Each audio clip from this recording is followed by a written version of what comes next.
Bismillah, wassalatu wassalamu ala rasulillah wa ala alihi wa ashabihi wa mawalah. La hawla wa la quwata illa billah. Rabbi shrah li sadri wa yassir li amri wahlul 'uqdatam min lisani yafqahu qawli, amma ba'du. Kita teruskan pengajian beberapa waktu yang lalu. Bismillahirrahmanirrahim. Faslun fasal.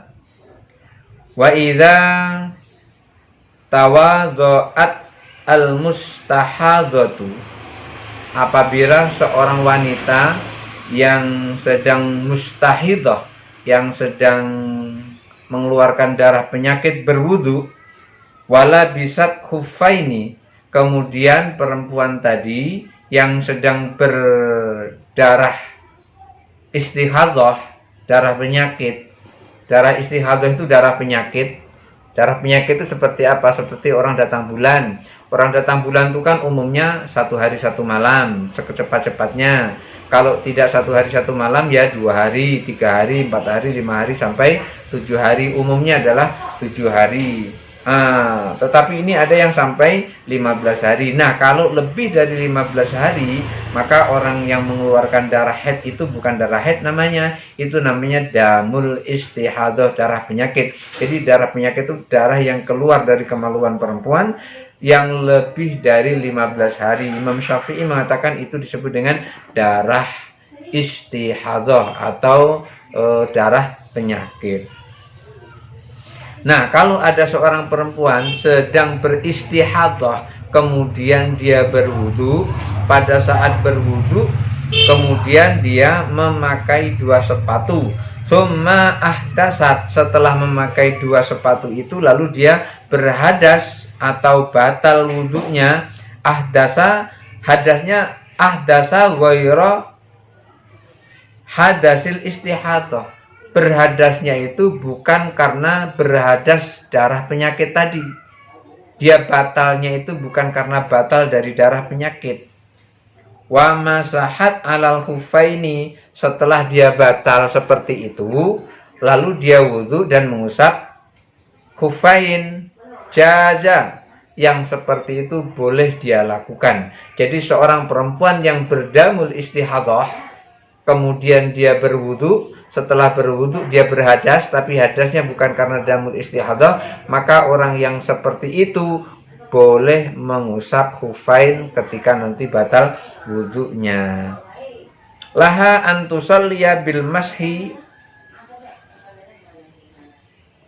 jazalaha, boleh untuknya antusalliya bil mashi faridatan wahidatan, tetapi hasil dari mengusap khuf tadi itu hanya boleh dipakai untuk sholat 1 kali. Seorang perempuan berdamul istihadah, kemudian setelah dia berdamul istihadah tadi, dia mengambil air wudhu. Setelah ambil air wudhu, dia batal. Setelah batal, dia ngambil air wudhu lagi, kemudian terus mengusap khuffain. Maka mengusapnya khuffain yang seperti itu hanya boleh dipakai untuk 1 kali sholat. Wa ma sya'at minan nawafil. Tetapi untuk sholat nafilah, untuk sholat sunnah, itu bisa dilakukan untuk berkali-kali. Untuk sholat wajib hanya 1 kali, tapi untuk sholat sunnah bisa dilakukan berkali-kali, semaunya. Mau 10 kali boleh, mau 50 kali boleh, mau 100 kali sholat sunnah juga boleh. Wa in tayammamal muhdisu. Sekarang andaikan orang yang batal wudunya itu tayamum, wala bisal khuffa, kemudian orang yang tayamum tadi selesai tayamum mempergunakan khuf, mempergunakan sepatu, tsumma wajadal ma'a, setelah dia mempergunakan sepatu tadi, dia memperoleh air atau mendapati air, lam yajuz, tidak boleh. Lam yajuz lahu, tidak boleh untuknya. Artinya mengusap khufnya tidak boleh. Dia tayamum nih, dia tayamum. Sudah tayamum dia pakai khuf. Setelah pakai khuf dia batal. Pada saat batal dapat air, tayamum tidak boleh. Kemudian dapat air, maka pada saat dapat air dia kan wudhu. Nah, wudhunya itu tidak boleh mengusap khuffain, tidak boleh mengusap khuffain. Jadi yang harus dia lakukan yang mengusap khufainya dilepas, wudhu seperti biasa, mengusap atau membasuh kedua kakinya, bukan mengusap khufain begitu. Lam yajuz lahul masha, maka tidak boleh untuknya membasuh alal khufi, di atas khuf tersebut, li'anna tayammuma taharatun daruratun. Kenapa? Padahal kan sudah suci. Kenapa kok nggak boleh mengusap khufain setelah kita tayamum? Kenapa? Li'anna tayammuma, karena tayamum itu, li'annat tayammuma, karena tayamum itu adalah toharatun daruratun, adalah toharoh darurat, toharoh yang dalam kondisi memaksa. Jadi bukan toharoh yang biasa. Toharoh yang biasa itu berwudu, tapi kalau tayamum itu toharoh darurat. Karena toharoh darurat maka tidak boleh mengusap khuf. Fa'idha zalatid darurah batalat min asliha. Fa'idha zalat, apabila hilang ad-daruratu darurah, apabila daruratnya hilang, batalat min asliha, maka batal aslinya.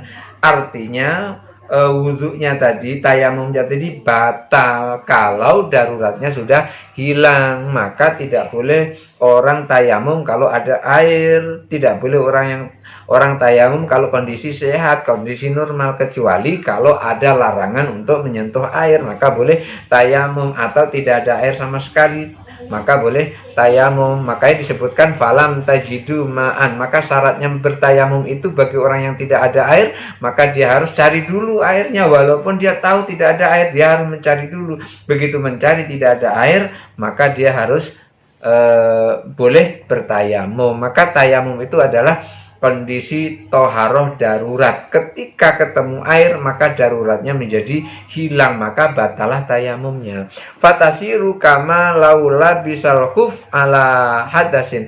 Orang yang bertayamum kemudian memakai khuf, kemudian terus ketemu air, itu sama halnya seperti orang yang laula bisal khuf, seperti orang yang menggunakan khuf ala hadasin, pada saat dia berhadas.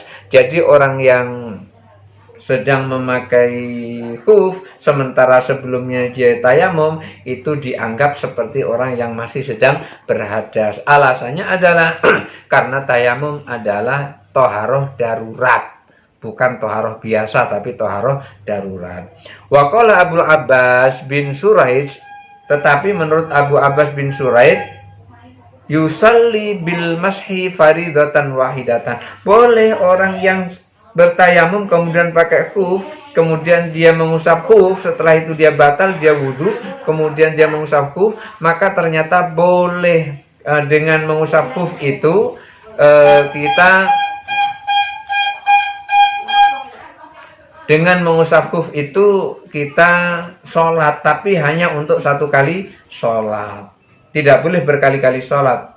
Jadi disamakan dengan tayamum. Kita wudhu dengan mengusap khuf, tapi ketika sebelum memakai khuf itu kita dalam kondisi tayamum, maka boleh menggunakan hasil dari mengusap khuf tadi hanya untuk satu kali sholat. Wa ma sya'a min nawafil, tetapi untuk sholat sunnah boleh berkali-kali. Kal mustahadati, sebagaimana seorang wanita yang sedang berdam istihadhah. Jadi syarat mutlak untuk mengusap khuf itu adalah berwudu dulu. Setelah berwudu sempurna baru menggunakan khuf, maka boleh kita mengusap khuf. Andaikan dia tidak berwudu, dia hanya tayamum, maka tidak boleh mengusap khuf. Apabila ketemu air maka batal. Tetapi ada pendapat dari Abu Abbas bin Suraid, boleh mengusap khuf tapi hanya dipakai untuk satu kali sholat dan berkali-kali untuk tayamum. Untuk sholat sunnah. Itu dianalogikan seperti seorang wanita yang berdam istihadhah, berdarah istihadhah, darah penyakit. Mudah-mudahan ada manfaatnya. Adanallahu wa iyyakum ajma'in, wallahul muwaffiq ila aqwamit thoriq. Wassalamualaikum warahmatullahi wabarakatuh.